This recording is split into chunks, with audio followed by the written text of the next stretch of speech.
Welcome back to Active and Healthy with Gina, and I've got two guests in the studio. I have got Rashied, who had so much fun last week that he's come back again this week, and I've got Bjorn with me. So yes, these are the youngsters, but this is to show ageist grace can be done by anybody. So today we're going to be starting with our spine. Gentlemen, hands up, and we're reaching forward and back.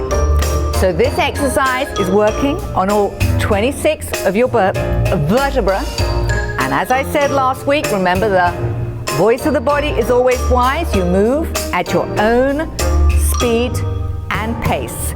So hands, stop in front of you, and we're taking them to the side, back to the front, other side. Do it in time to the music. So you're twisting, very little gentle, turns in your spine, and the head is going the same direction. Not too fast over there, so center.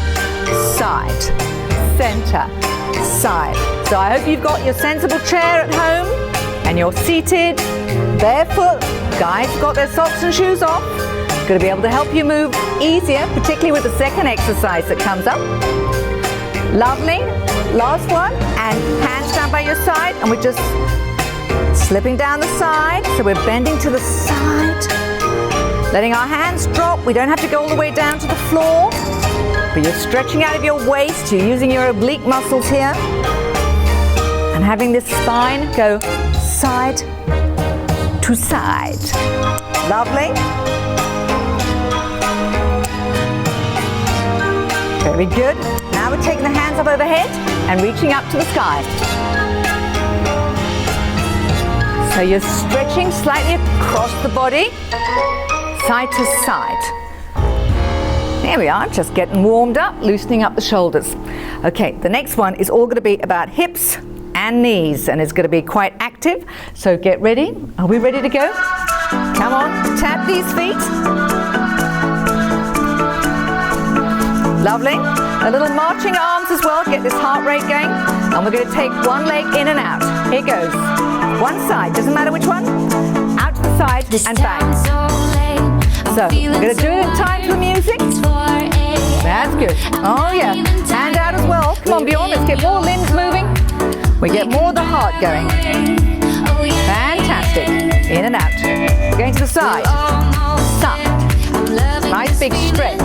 We're moving this hip, moving the hip flexors. Last one this side, and we go the other side. And lift it up and out. Out. And point to that foot.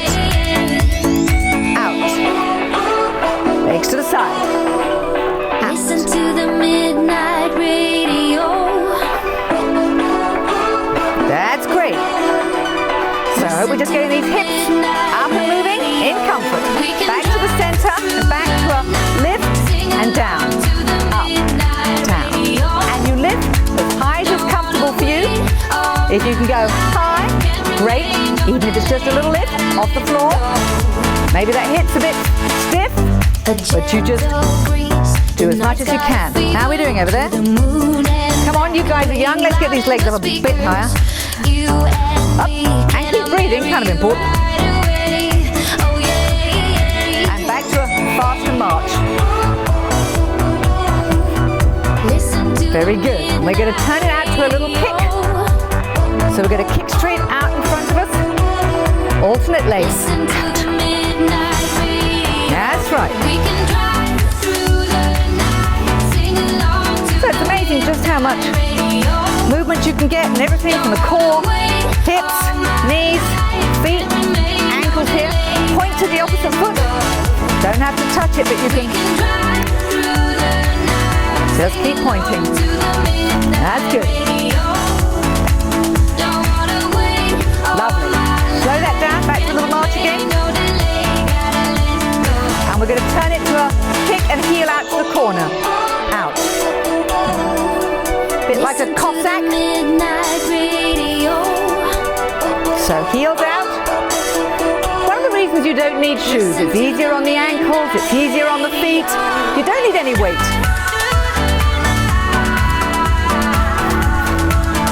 And the more body parts you move, come on, we're going to get this heart going.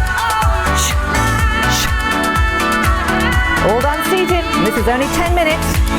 We'll be doing in total. Back to marching. Midnight radio. Don't wanna wait all my life. Okay, now we're going to stop with one leg in front of us. Keep it quite close, because I want you to tap and cross in front. This is great for the hip flexor, and you might only be able to manage at home with just a little rotation. And for anybody who's interested, I've had a total hip replacement, so you can get great flexibility back.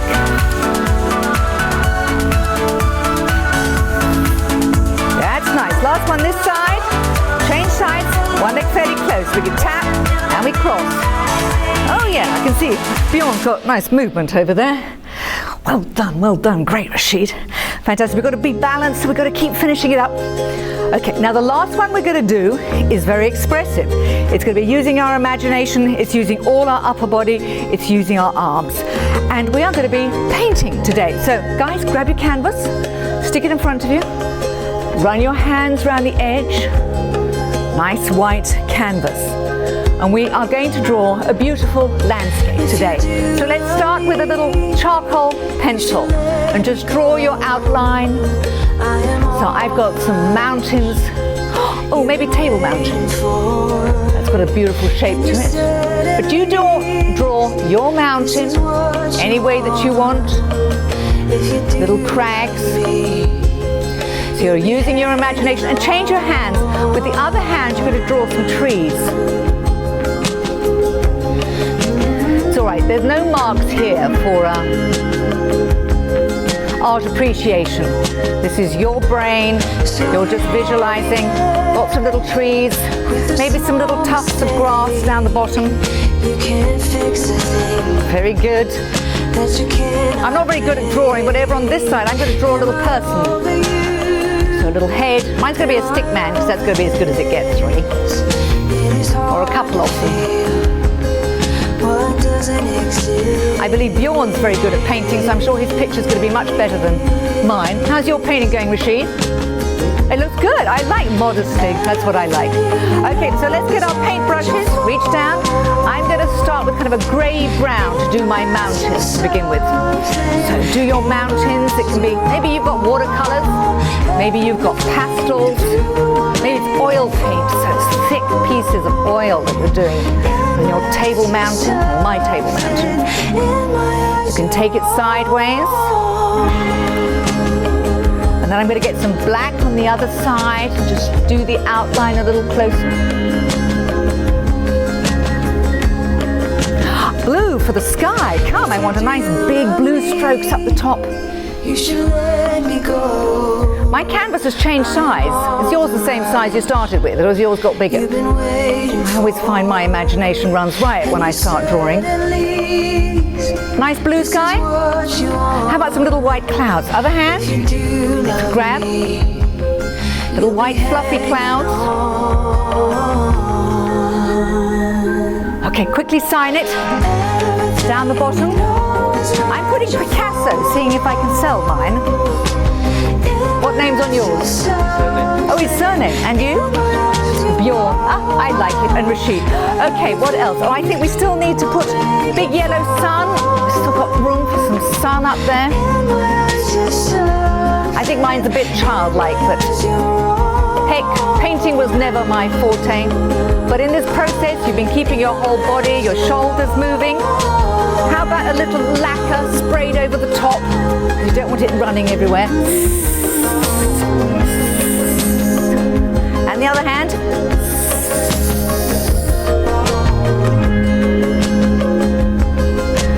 Now that it's dry, you're going to carry it carefully. You're going to stick it on an easel. You're going to stand back and have a look at it. Well done, guys. 2 masterpieces. Legs are warmed up. Spines are warmed up. Those are our 3 exercises for today. Spaghetti spine, our rocking rockettes and these legs moving, and we're expressing ourselves with drawing a beautiful painting. Simple, easy, 10 minutes of ageless grace.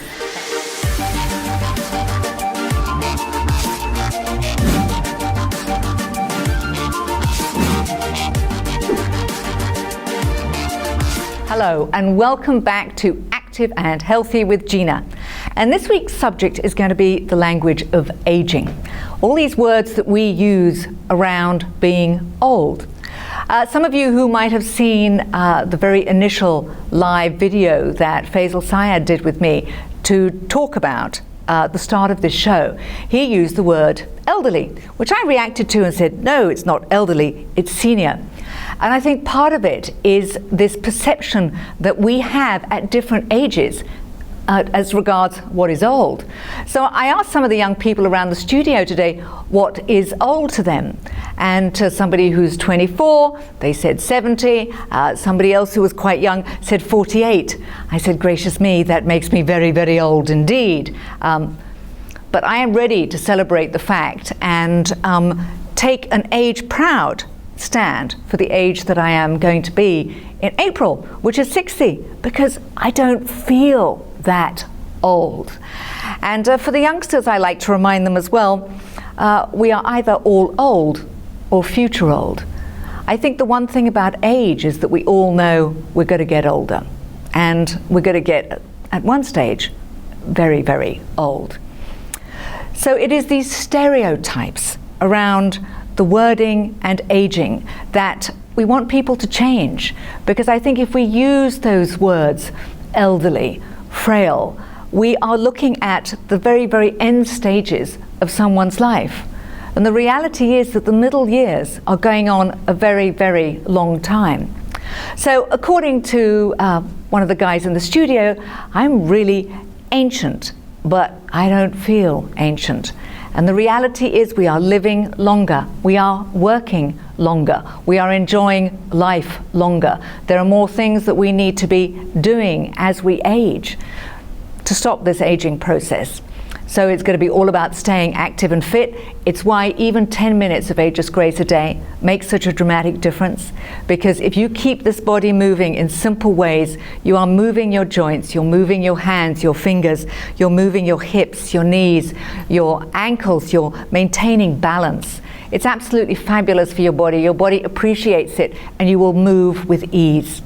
Denise Medved, the creator of Ageless Grace, said that she has created and given us these 21 tools for lifelong comfort and ease. And I think that's a wonderful expression to be aiming for as we age. So when I was younger, I would also agree with my young studio friends that old to me was 60, 70, 80. But as we get closer to each of those benchmarks, when you reach 30, you think, okay, well, maybe old age is 60. You reach 40, old age is 80. You reach 50, old age is 90. And for me, these days, and with the reality that centenarians are increasing in number, and having worked with some people who are 100, when I was in England, I had the privilege of going to visit a lady who still lives at home, 100 years old, still takes care of her own house, she still does her own garden, she does have people to do the heavier work. She goes down the pub once or twice a week to meet her friends for bingo, for fish and chips, and she stays active and she stays busy. And here's a real epitome of just showing you that the stereotype of somebody who is old changes totally. I watched a program recently with Jane Fonda, and she is playing a 70-year-old in the show. But I went and checked when it was filmed, and she was 77, 78 when it was filmed. So she was 78 playing a 70-year-old, and she looks unbelievable. She's going to be 80 this year, and I know I want to look that good when I'm 80. And there's no reason that you can't as well. So don't let those stereotypes of the aging words define you. Let them free you. I know that it is important that we can feel respected as we age. So what people are called and what people call you is important. And it's interesting because I work in a number of retirement homes and retirement villages and run, as I've said before, 9 Ageless Grace classes that I like to call everybody by their first name. And people are always very impressed that I remember people's names. So to me, it's far easier to remember somebody's first name, which is the name that they have had for most people from birth. It's the name that you hear most. It's the name that you respond to. And I love my husband dearly, but I like people to call me by my first name, Gina. I don't like the official Mrs. Clifford-Holmes. So I have some of the younger generation who, out of respect, if they call me anything, refer to me as Miss Gina. I think that makes me feel 100 as well. It goes back to Miss Ellie and Dallas. Yes, I understand it's respect, but it's okay. You can call me Gina, because that is my name.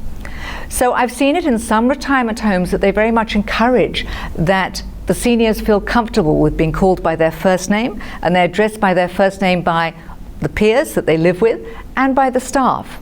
But I've also been in other frail care centres where everybody is referred to by their surname. So of course it's optional. Some people like the respect that comes from using a surname. So it's one of the topics that's going to come up. It'll be on the Facebook page. So I'd love people's opinions. What do you like to be called? Are you happy for people to call you by your first name? Would you rather be called by your surname? Which one is important to you? There's no right or wrong. It's a personal preference. I share my personal preference, as I will be on this show. It doesn't mean it's my truth. It doesn't have to be yours. But I respect. If somebody asked me to call them by their surname, they would. But if they see me call everybody else by their first name, then they want to be called by their first name as well. So I encourage that. There should always be respect for your elders. It's one of the problems that happen around getting old. I've started to watch old people walking through malls, and I know that I've been guilty of this in the past, that they don't get seen, they don't get acknowledged. And it's amazing when you stop and you catch the eye of somebody who might be a little older and frailer and a little more stooped, and you just stop and you just give them a big smile and you say, good morning, good afternoon, and their face lights up. You might be the only person who's actually spoken to them today, and they might have had no interaction. They might have come straight from their home. They might have come out to do the shopping, and they need that interaction. They need to know that somebody else sees them, that somebody else acknowledges that they exist, and something as simple as a smile and a hello makes a big difference. So take the time to recognize and see somebody else. So when you're out and about today and you see an older person, older than you, maybe 48, as this young man said, my age, 60, even older, grayer, because heck, I ain't gonna go grey. I have beautiful people I work with in retirement centres, 80 plus, who still have their hair coloured. Girls, if it makes you feel good, you do it. I also know beautiful ladies, 60s, 70s, 80s, who don't and are proud to go grey. Once again, it's whatever works for you. There is no right or wrong, because you can still feel good whatever your age. And that's what I want you to see and to realize, that we want to get away from any one-dimensional viewpoint of what ageism, aging is, because you can be anything for as long as you like. And stay fit, stay active, know that you can still have fun. The more that you have a positive attitude towards aging, and there's research that's been done on this, that not actually will you stay fitter and healthier. Physical well-being, your mental well-being has already been proven that people who have a positive attitude are going to live, on average, 7.5 years longer. So, if you are in good health and your brain is fine and functioning, then I would say the opportunity to live an extra 7.5 years longer is worth aiming for. I hope that one day I will get to have grandchildren. I don't yet. I may never. Maybe I'm going to keep doing my classes till I'm age 80, 90. I know that in America there are people who teach ageless grace who are in their very late 80s. I read an article in the English newspapers lately on a lady who is 99 years old and still teaching exercise classes. And I thought, yeah, I can see myself doing this at 99, because I don't have any definition and distinction and restriction of what age and the number is. So it is just a number. I will not be defined by a number. I will live my life as full and as healthy as possible, and I want to reach out and encourage you to do exactly the same. So we're going to keep active, we're going to keep fit, we're not going to let all these words around being elderly and frail I think for somebody like Faisal, our CEO, as a much younger man, 20 years younger than I am, I might seem elderly to him. But for me, at 60 almost, somebody who is elderly is probably 90s plus. And I have people who are 90s in my class who would break that stereotype because they are still fit, they're still active, they still walk energetically, they still take themselves out, they still drive, and you can still have freedom. So you don't have to be stereotyped. You don't have to think, oh, I'm getting older, I have to slow things down. I've met people who move into retirement homes, and because they have moved from maybe a big house and a big garden, a certain active lifestyle that they had where they lived, into a smaller home, that they start being defined by those walls and start living smaller, less energetic lives. And you don't have to do that either. You need to still get out and stretch your boundaries, stretch your mind, stretch your body. Do not be defined by the language of aging. I want you to know that you can be young for as long as possible. Live healthy. And as Denise says, you can live healthy and you can die healthy. Something is going to get us all at the end. I was lucky that I was able to take care of my parents. My dad was 87, and up till the last few months of his life, he was incredibly fit and active. And the same with my mum. She passed much earlier than I thought she would. She was 79 years old. But again, just in her last 6 months, she was frail. But up till then, she was independent. She drove herself. She had the freedom. And you want to maintain that freedom for as long as possible. So, language of aging, let's push that all aside. Let's stay young. Let's stay youthful. Let's stay active. Let's keep these brains moving, bodies moving. And I'm going to look forward to welcoming you back next week to another dose of Active and Healthy with Gina. Bye-bye.